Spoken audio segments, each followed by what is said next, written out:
ನಮ್ಮ ಮಮ್ಮೂಟಿ ಅಂಗಡಿಗೆ ಇವತ್ತು ಸ್ಯಾಂಡ್ಲ್ವುಡ್ನ ಕೃಷ್ಣ ಅಂತ ಹೆಸರಾಗಿರೋ ಕೃಷ್ಣ ಅಜಯ್ ಅವರು ಬಂದಿದ್ದಾರೆ. ಸೊ ನಮ್ಮ ಟೀಮ್ ಬಗ್ಗೆ ನಮ್ಮ ಬಗ್ಗೆ ಒಂದು ಸ್ವಲ್ಪ ಮಾತಾಡ್ತಾರೆ. ಸಂತೋಷದ ವಿಷಯ ಏನಪ್ಪ ಅಂತಂದರೆ, ಶೂಟಿಂಗ್ ಸೆಟ್ಟಲ್ಲಿ ಟೀ ಕುಡಿಯೋದು ಕಾಮನ್. ಇವತ್ತಿನ ಸ್ಪೆಷಾಲಿಟಿ ಏನಂದರೆ, ನಾವು ಮಾಮೂಟಿ ಅಂಗಡಿ ಸೆಟ್ಟಲ್ಲಿ ಟೀ ಕುಡಿತಾ ಇದ್ದೀವಿ. ಮಾಮೂಟಿ ಅಂಗಡಿ ಈ ಸಿನಿಮಾ ಯಾರ್ದು? ನಮ್ಮ ಸ್ನೇಹಿತ ಪರಮೇಶ್ನ.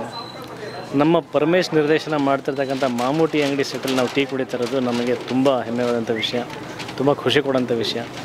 ನಮ್ಮ ಭಾಳ ವರ್ಷಗಳ ಕನಸಿತ್ತದು. ಇವನು ಆ್ಯಕ್ಷನ್ ಕಟ್ ಹೇಳೋದನ್ನು ನಾವು ನೋಡಬೇಕು. ಇವನು ಯಾಕಂದರೆ ಒಂದು ಉತ್ತಮವಾದಂಥ ಒಂದು ಟೆಕ್ನಿಷಿಯನ್. ಅಷ್ಟು ವರ್ಷದಿಂದ ಆ ಟ್ಯಾಲೆಂಟ್ನ ಒಳಗಡೆ ಇಟ್ಕೊಂಡ್ಬಿಟ್ಟು ಒಂದು ಫೈರ್ ಇತ್ತು, ಅವ್ನು ಡೈರೆಕ್ಟರ್ ಆಗಬೇಕು ಅದು ಹೊರಗಡೆ ಬರಬೇಕು. ನಮಗೂ ಕನಸಿತ್ತು. ನಾವು ಆ ಫೈರ್ ಹೊರಗೆ ಬರ್ತಾಯಿದೆ. Is making A wonderful film. ನಾನೇನು ಭರವಸೆ ಕೊಡ್ತೀನಿ ಅಂದರೆ, ನಾವು ಈ ಟೀ ಕುಡಿದ್ಮೇಲೆ ನಮಗೊಂದು ಫ್ರೆಶ್ನೆಸ್ ಅನ್ನೋ ಸಿಗುತ್ತೆ, ರಿಲ್ಯಾಕ್ಸೇಷನ್ ಆಗುತ್ತೆ. ಟೆನ್ಷನಿಂದ ಒಂದು ಟೀ ಕುಡಿಬೇಕು ಅನಿಸುತ್ತೆ. ಮಾಮೂಟಿ ಅಂಗಡಿ ಈ ಸಿನಿಮಾನು ಆಡಿಯನ್ಸಿಗೆ ಹಾಗೆ ಆಗುತ್ತೆ. ಡೆಫಿನೆಟ್ಲಿ ಅವರು ಟೆನ್ಷನಲ್ಲಿದ್ದಾಗ, ಎಂಟರ್ಟೈನ್ಮೆಂಟ್ ಬೇಕನ್ನಿಸ್ದಾಗ ಈ ಸಿನಿಮಾ ಬಂದು ನೋಡಿದಾಗ ಒಂದು ಫ್ರೆಶ್ ಟೀ ಕುಡಿದ್ವಿ, ರಿಲ್ಯಾಕ್ಸ್ ಆದ್ವಿ ಅಂತ ಅನಿಸುತ್ತೆ. ಅಷ್ಟು ಒಳ್ಳೆ ಸಿನಿಮಾ ಆಗುತ್ತೆ. Is A wonderful and A wonderful technician. One of the best directors ಆಗ್ತಾರೆ ಅನ್ನೋದು ನನ್ನ ನಂಬಿಕೆ ಇದೆ. ಸೊ ಮಾಮೂಟಿ ಅಂಗಡಿ, all the best and cheers. ನನ್ನ ಗೆಳೆಯನಿಗಾಗಿ ಚೇಸ್. ಮಾಮೂಟಿ ಅಂಗಡಿ ಜಗಲಿ, ಫ್ರೆಂಡ್ಶಿಪ್ಗೆ ತವರು ಮನೆ.